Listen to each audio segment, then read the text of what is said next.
Honourable member for Foothills. Thank you very much, Mr. Speaker. I appreciate the opportunity to pose questions to the minister on this issue. And yesterday, during her presentation, she talked about the crisis that our small businesses across Canada are facing. And we've heard from small businesses, certainly across the country, who have said many of them are losing as much as $3,000 a month, which for them is critical revenue at their busiest time of the year. The money they make during the Christmas season certainly allows them to remain in business for the rest of the calendar year. On top of that, in many cases, that $3,000 a month they are losing is people they are not hiring, again, for their busy time of the year. This is critical not only for our businesses here in Canada, but those businesses who operate outside of the country. Many countries that we do business with have been told by the government not to send mail to Canada. It shows how much we rely on a dependable mail service. My question to the minister is, why did they not act sooner?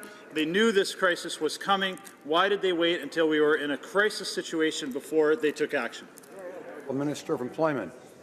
Oh, well, thank you, Mr. Speaker. And we agree that this service is of critical importance, not just to small business, but to members of Canadians across the country, rural and remote communities, people who rely on Canada Post for payments of all different kinds. And so tabling legislation is not a decision that we've taken lightly. We have worked very closely with the parties to ensure that the collective bargaining process has been supported. We've provided mediation through Federal Mediation Service. We've provided special mediators who I've reappointed several times. And after 5 weeks of strikes with little progress, we've really run out of options. I reject the sentiment that we haven't acted quickly enough. This is what respecting the collective bargaining process looks like, Mr. Speaker, unlike the previous Harper government, who did not allow, in fact, and sometimes even negotiations to proceed. So from my perspective, we have acted prudently with respect for collective bargaining, with respect for labour, but also with the interest of Canadians at mind. Thank you. Honourable member for London Fanshawe.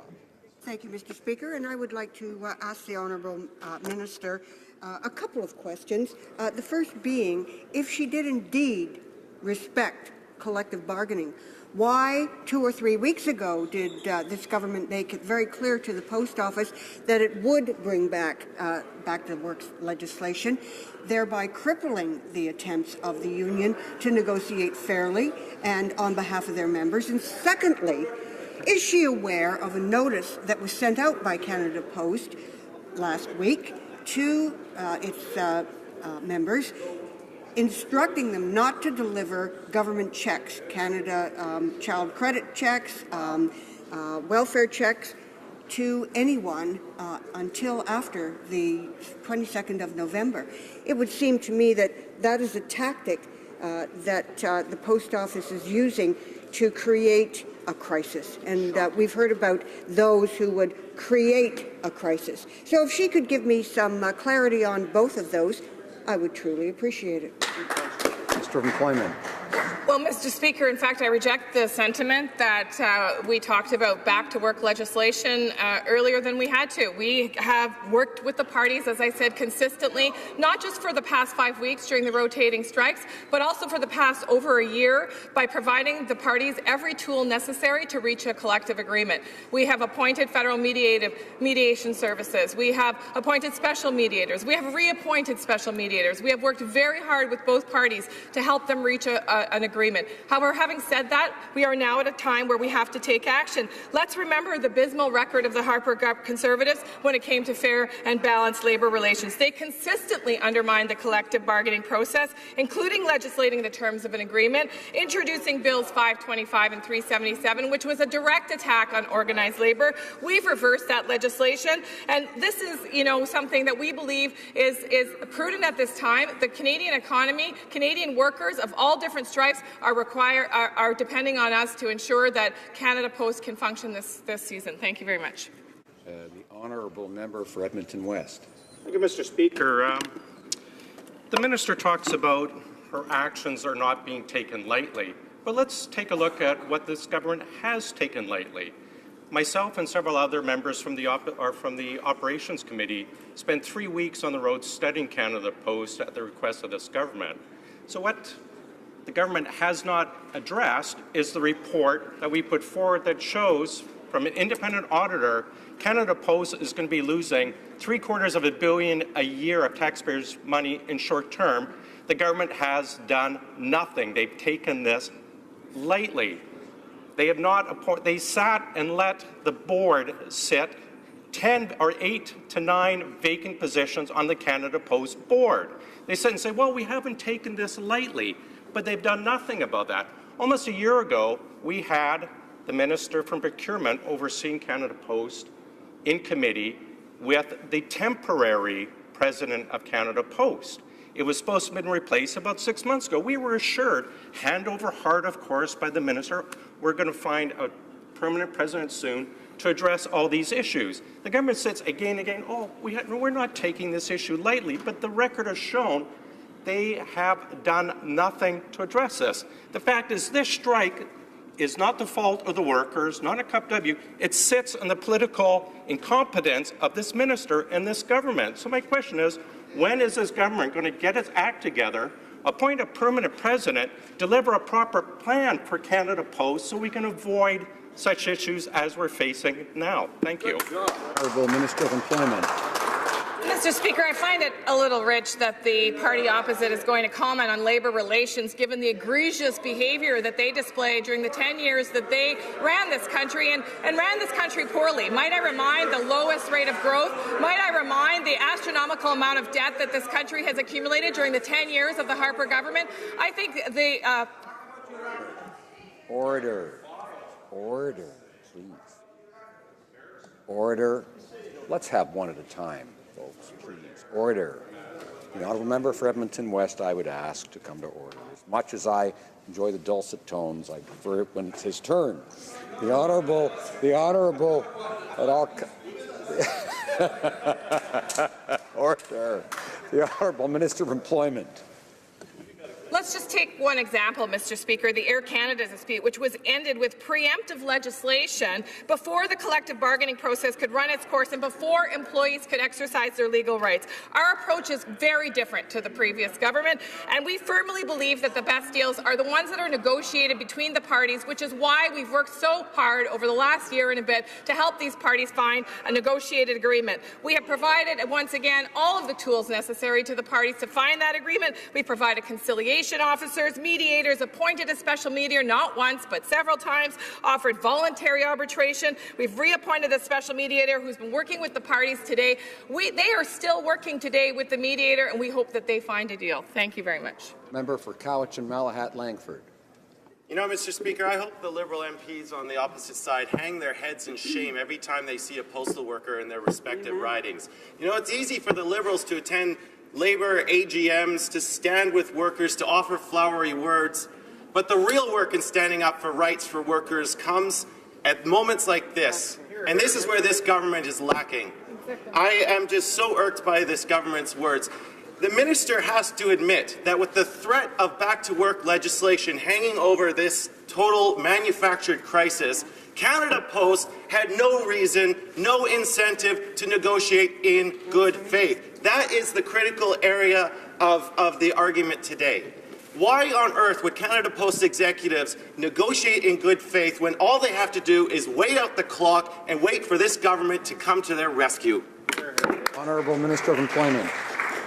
Mr. Speaker, I am pleased that the member opposite wants to talk about the work that we've been doing with Labour and the support for workers in this country, because in fact there's no question that this government has taken the well-being of workers very, very seriously. First of all, we repealed Bill 525 and 377 and Bill C4, which restored a fair and balanced labour relations in this country, made it easier for organised labour to actually recruit new members and grow their movements. We've amended the Canada Labour Code to give federally regulated employees the right to flexible work arrangements and implement different leaves. We've strengthened occupational health and safety standards. We passed C65, which provides federally regulated employees safety from workplace and violence. We ratified ILO Convention 98 to ensure the right to organize and collective bargaining. And in Bill C86, we're modernizing labour standards, largely informed by the conversations that we've had with organized labour about the most vulnerable workers in our workplace workplaces and the protections they need in a modern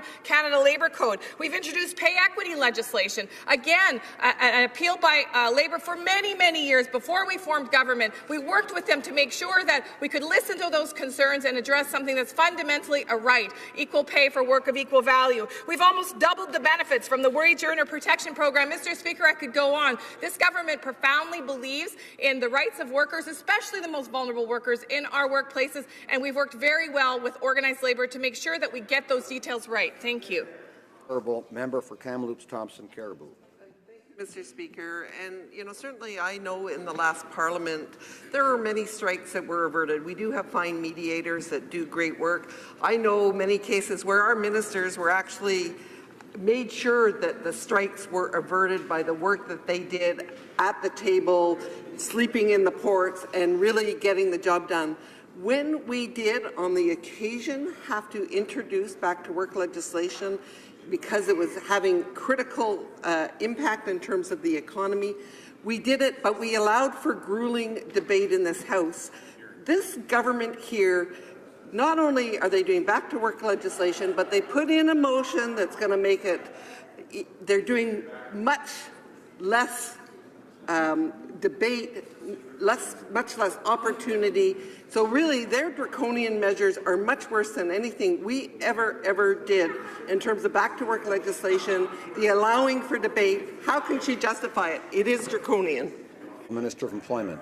Well, Mr. Speaker, this is a great two-part question. First, I have members from the opposite asking me to hurry up and get this done, and why didn't we act sooner? And then we have members opposite from the same party saying, oh, you should slow this down. And so I really am quite confused about what they're saying and what they're hearing, because quite frankly, I'm hearing two separate messages from the members opposite. But let me just talk about their record. 4 times back-to-work legislation was used since 2011 after they received their majority, and they threatened twice more. The final offer arbitration that they used in their legislation was heavy-handed, oftentimes dictating terms of the collective agreement. The legislation that we have tabled is completely different, as you know, Mr. Speaker, or maybe you know, Mr. Speaker. I shouldn't assume that. But I will tell you right now, this is not the same heavy-handed tactics that the previous government took, and I find it somewhat appalling that the member opposite would infer that.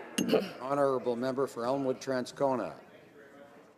Poppycock, it is the same draconian measures as the Harper government. This is virtually the same motion they used when they legislated CP workers back to work as well. So this was a creation of Peter Van Loan, and the Liberals are now using that, Mr. Speaker. So, but on the question of Bills C-377 and 525, because I think the Liberals have made it pretty clear that they want to coast through this entire Parliament as that being the one meaningful thing that they did for Labour.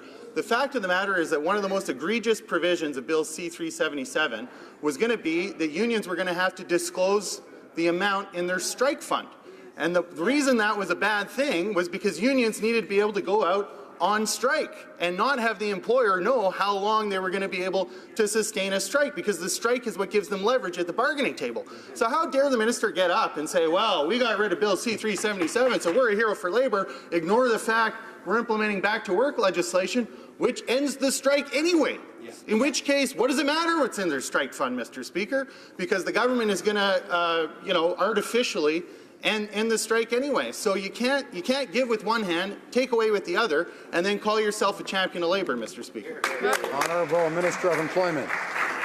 Well, thank you, Mr. Speaker, and I'm grateful for the member opposite's question, because it allows me to reiterate the work that we've done in partnership with organized labour to strengthen workplaces and decent work in this country for the most vulnerable workers.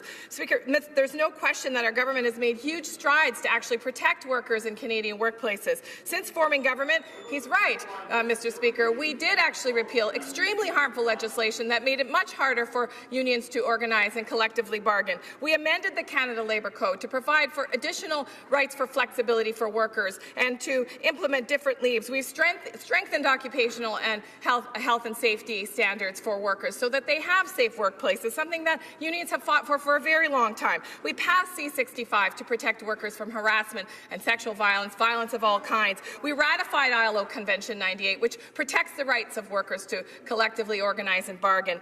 And in Bill C-86, we're modernizing labour standards, which are going to, again, provide provide for basic standards for the most vulnerable, that will actually provide decent, dignified work in workplaces that oftentimes vulnerable workers struggle in. We're introducing pay equity legislation, Mr. Speaker, which will provide for mandatory assessments of work in federally regulated workplaces that will make sure that women receive pay for work of equal value. We've almost doubled the benefits through the Wage Earner Protection Act, Mr. Speaker, something that unions talked about consistently in needing for those vulnerable workers. And finally, Mr. Speaker, I don't think it's a small thing. We have certainly taken steps to make sure that we ban asbestos in our workplaces, something that organized labour again fought for. We work closely with organized labour. We'll continue to work closely with organized labour, and I am proud of this record of this government. Thank you.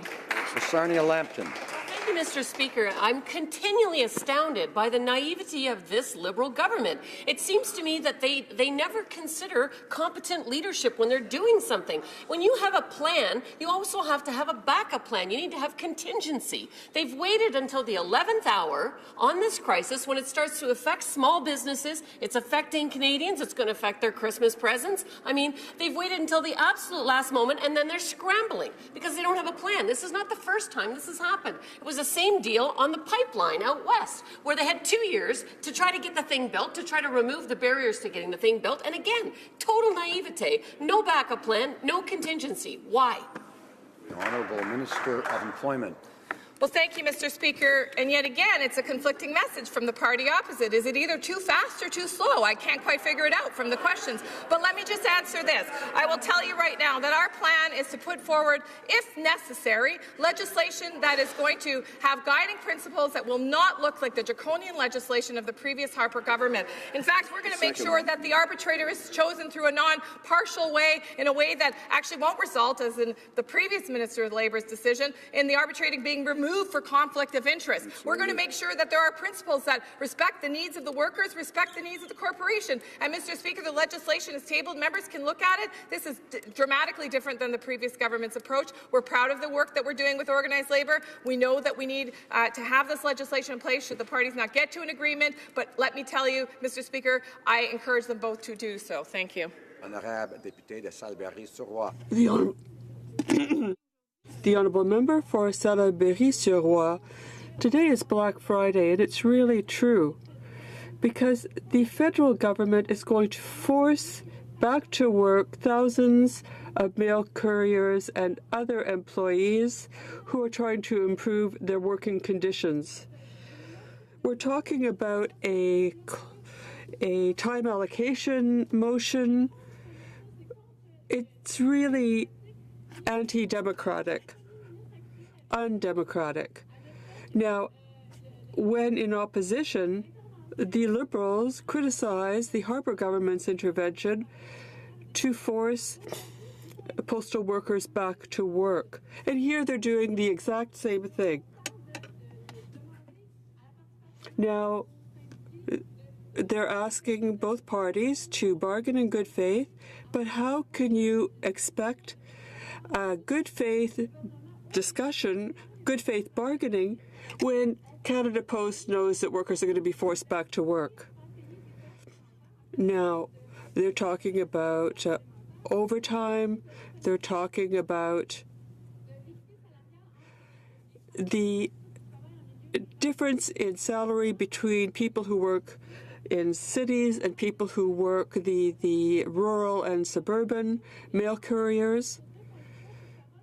Now, we're really going to have to try to take them on faith when the Liberals say that they are on this side of these workers, while they are really disrespecting their rights. We're talking about workers, postal workers, who provide service day in, day out, and we're not even getting one full day of debate. This is going to affect thousands of families across the country, Mr. Speaker. Thank you, Mr. Speaker. And in fact, the labour disruption is affecting thousands of families across the country, including Canada Post workers, of course, but it certainly is affecting the thousands of small businesses that rely on Canada Post to deliver packages, to get their goods to their customers. And these are small businesses, Mr. Speaker. These are businesses where the margin is so tight that the loss of their most profitable season can mean the end of their business. So, Mr. Speaker, she's absolutely right. This is a situation that's affecting thousands of Canadians. In fact, I would suggest millions millions of Canadians across the country. This legislation that we're introducing will be impartial and fair to both parties. Let me just tell you, Mr. Speaker, some of the measures that we've included in the legislation should we have to use the legislation. We will permit the parties to voluntarily conclude new collective agreements at any time before the mediator arbitrator issues his or her final report. We will give the parties an opportunity to participate in the selection of a mediator arbitrator by proposing 3 candidates to the minister. And if both parties propose the same person, the minister is required to appoint that person as the mediator arbitrator. If the parties don't propose the same person, the minister would appoint the mediator arbitrator after seeking advice from the chair of Canada Industrial Relations Board. There are also guiding principles, Mr. Speaker, which are very balanced. And the honourable member for Essex. Thank you, Mr. Speaker. And I have to tell you that this debate shows how little Liberals know about the House of Labour, because when you come for one of us, you come for all of us. And when you come for postal workers, you're coming for every worker across this country. And everyone today knows that when Canada Post picks up the red phone to let the Liberals know that they want people to be sent back to work, the Liberals will be happy to do it. We're talking in this legislation about workers, women who are not paid equally. How many times have we heard this government talk about pay equity, about women in this parliament, Mr. Speaker? This is a concrete example of women not being paid equally that are now going to be forced back into that workplace. Rural people who are not paid for all the hours they work, Mr. Speaker. Apparently that's okay with this Liberal government, that there are Canadians out there working hard who are not being paid. That's unacceptable. This is the busiest time of year, and with the injury rate that they have at Canada Post, this Liberal government is going to force them back into a situation where they will have forced overtime. There will be more injuries before Christmas because there will be nothing to help the health and safety of these workers at their busiest, most vulnerable time of the year. And that's this Liberal government who is quite content to do exactly what Conservatives have done before them and force working people without rights back to work. This minister is sending those workers back into this condition. So the plea that I have is that you don't have to do this. Through you, Mr. Speaker, the Liberals do not have to send people back into a situation where there's no equality for women, there is no health and safety, and workers' rights are being disrespected. You had the time, or pardon me, Mr. Speaker, through you, the Liberals had the time to draft not only legislation for back to work, which this minister seems so incredibly proud of, which is bizarre, but legislation on a super closure motion, which we've been debating. So lots of time. So my question through you, Mr. Speaker, is now will the minister take the time, pick up that red phone and call Canada Post and tell them to negotiate at the table in a fair way for working people in our country? I thank the member for Essex for catching herself and remembering to direct her comments to the chair, the Honourable Minister of Employment.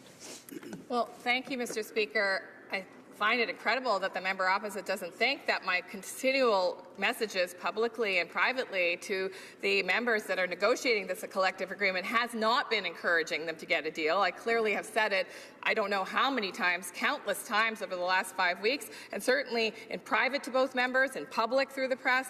This is something that we take incredibly seriously, and I will say again, the best deal is the deal that the two parties can negotiate together. But having said that, Mr. Speaker, we've had a year of mediated negotiations. We've had special mediators. We've had special mediators reappointed. I've offered voluntary arbitration. The parties have not accepted. We are at a critical point here, Mr. Speaker. These strikes are affecting Canadian businesses, remote and rural communities. Let me just tell you, Mr. Speaker, about some of the comments and messages that I'm receiving. Thank you, Minister, for taking this seriously, because my livelihood depends on getting the checks that are owed to me by the people who buy my things. If I don't receive these checks, I am going to go out of business, and I employ five employees. These are the kinds of messages that my colleagues have been receiving, that I have been receiving. Mr. Speaker, this is about all Canadians. This is about making sure that the parties have, if necessary, legislation that will be fair and balanced.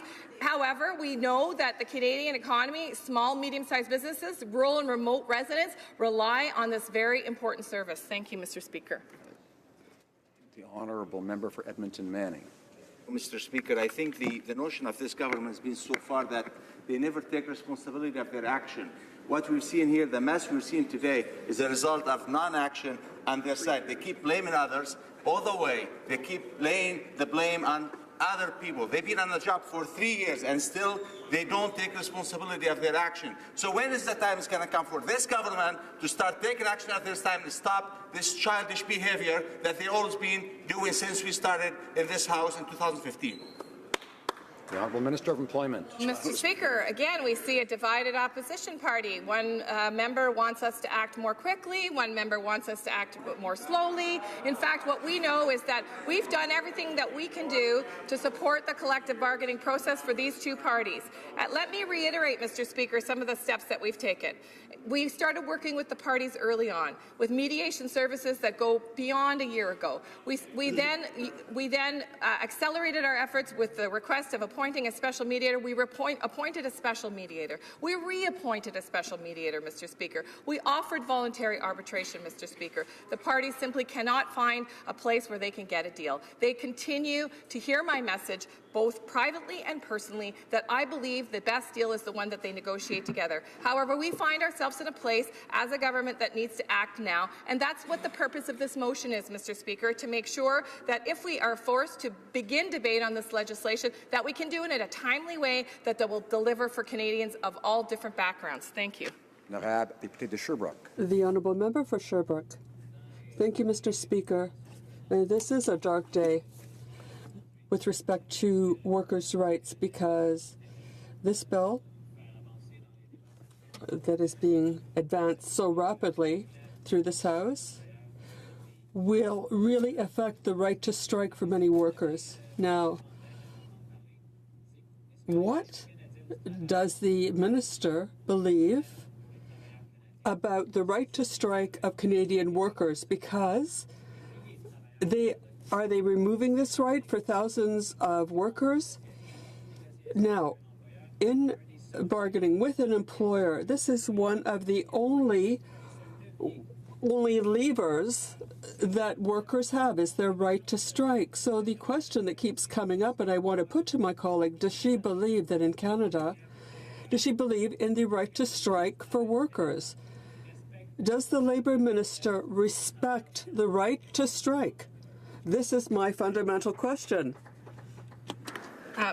Mr. Speaker, thank you very much for the question. I think I've said before, we believe in the collective bargaining process. We support the collective bargaining process. That's why we introduced and passed Bill C-4, which restored rights, which reversed harmful legislation rammed through by the previous government that was intended to minimize, to reduce, and to delegitimize the labour movement. And in fact, we've amended the Canada Labour Code to, in partnership with Labour, giving us advice about protecting the most vulnerable in the workplace. We've strengthened occupational health and safety standards. But, Mr. Speaker, let me talk about the legislation that we've tabled that we really, really hope that we don't have to use. But if we do have to use it, we've crafted it in such a way that will set balanced guiding principles. I didn't get a chance to tell you about those principles earlier, Mr. Speaker, but let me tell you what the arbitrator will have to take into account. And these are the following factors: the health and safety of workers, equal pay for work of equal value, fair treatment of part-time and temporary employees, the financial sustainability of Canada Post, the need for collaborative labour management relations, and high-quality service to the public. Thank you, Mr. Speaker. Honourable Member for Vancouver Kingsway. Thank you. I heard from you already, didn't I? Okay, good. There are certain times in a government's term when an issue of fundamental importance comes up and you get to see the real character of the government. And I think this is such a time. I have rarely seen a time in a government's term of office where they're acting both anti-democratic, anti-union, anti-rule of law, and anti-international treaty obligation at the same time. And that's what's happening here today. You know, there's a principle that Canada and Canadians subscribe to as a free and democratic society that's part of the global compact and agreement on what makes a modern democratic country that respects the rule of law, and that is the principle of free collective bargaining. Yeah. Free collective bargaining. And that means that when labour and management are having a labour dispute, we have to allow them to work out their differences freely without interference by any other party. Now, that is not happening in this case here. What's happening is the government is interfering and introducing legislation to tip the balance in one hand. So my question to this minister is, does she believe in the principle of free collective bargaining? And if so, why doesn't she back off and let Canada Post and Cup W resolve this issue by themselves? Very briefly, the Minister of Employment. Honourable Minister of Employment. Well, thank you, Mr. Speaker. And clearly we do believe in collective bargaining. That's why we introduced C4 to reverse harmful legislation of the previous government to make sure that workers had the right to organize freely, to collectively bargain freely. Having said that, we also are the federal government with a responsibility to ensure that services that Canadians rely on are there when they need them. This mediated process has been going on for well over a year, with rotating strikes have been taking place for 5 weeks. The parties still do not have an agreement. We hope they'll reach that agreement in very short order, Mr. Speaker, but if they cannot reach that agreement, we'll help them with legislation that will be fair and principled and will help both parties achieve their goals.